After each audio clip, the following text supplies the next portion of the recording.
General Bigodolo wago batumye Bigodo edde nnyo teyayinanga na budde bwogera teyayina budde bwogera ne General Bigodo bwafuuka jina wabuteeka mu maje n'afuuka jina n'afuuka CDF General Bigodo anazakola tweet ezivuma eziwalampa ezikola buli kimu kati General Bigodo ono ayina profile gy'abadde azimba nga mumugirabanga okusoomooza naye nga tweet zakola zonna abantu abasinga tuga General Bigodo mulalu ebyo bya tumanyidde mulalu General Bigodo akamafreji nga yeekweka okweteeka tujje tulowooze nti buli kyakola kyonna oyo zolo tayina bwongo no ekyo bakiyita kamafreji General Bigodo agezaako kamafreji ng'okwefula nti mulalu n'ebintu byakola reckless ng'akola tweets eziri reckless leo ndingenda kulumba Kenya ngenda kulumba Sudani ngenda gende Congo tukole ABC tugenda batematema biki public erozira oyo jeno twamanyira mwana mulalu bongo talina no Bigodo azimba Bigodo ayina ekintu kyazimbira mu public mugenti omwana mulalu lwaki akizimba abasinga bonyite munakitegeera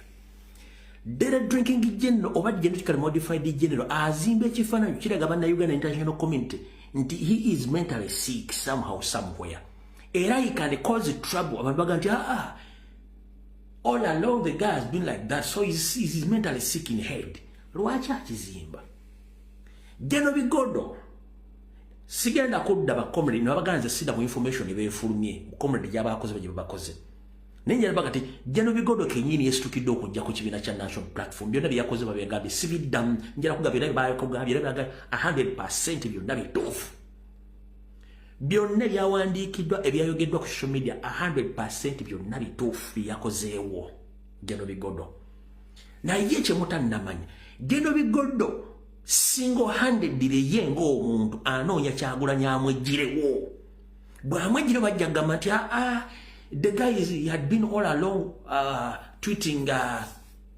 bogus stupid tweets that means that he's mentally sick ngamaze okujjawo Kyagulanyi ati